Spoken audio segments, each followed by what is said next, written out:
అసలు ఈ సింగరేణికి కాంగ్రెస్ ప్రభుత్వం అధికారంలో వచ్చిన తర్వాత డ్యూస్ అనేది అడ్డగోలుగా పెరుగుతూ పోతా ఉన్నాయి. అసలు డ్యూస్ చెల్లించడం లేదు. ఇప్పుడు సింగరేణి నుంచి ప్రభుత్వం బొగ్గు తీసుకుంటది, సింగరేణి నుంచి ప్రభుత్వం కరెంటు తీసుకుంటుంది. మరి మనం కూడా బొగ్గు తీసుకున్నాం, బీఆర్ఎస్ హయాంలో బొగ్గు తీసుకున్నాం. బీఆర్ఎస్ రాకముందు ఎంత డ్యూస్ ఉంటే బీఆర్ఎస్ వచ్చినాక కోల్డ్ డ్యూస్ ఎంత పెరిగింది అనేది ఒకసారి మీరు గమనిస్తే, మనం 2014లో అధికారంలోకి వచ్చే నాటికే సింగరేణికి రాష్ట్ర ప్రభుత్వం డ్యూస్ ఉన్నాయి, ఓ 2.5-3 వేల కోట్లు ఉన్నాయి.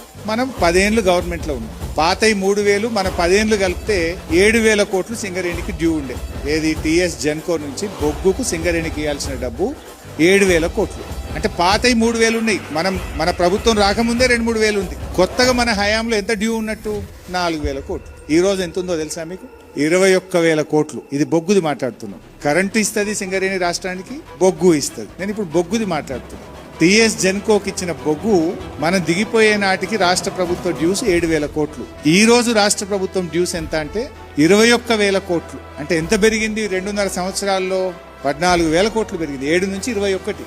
రాష్ట్ర ప్రభుత్వం 14,000 కోట్లు సింగరేణికి బాకీ పడ్డది.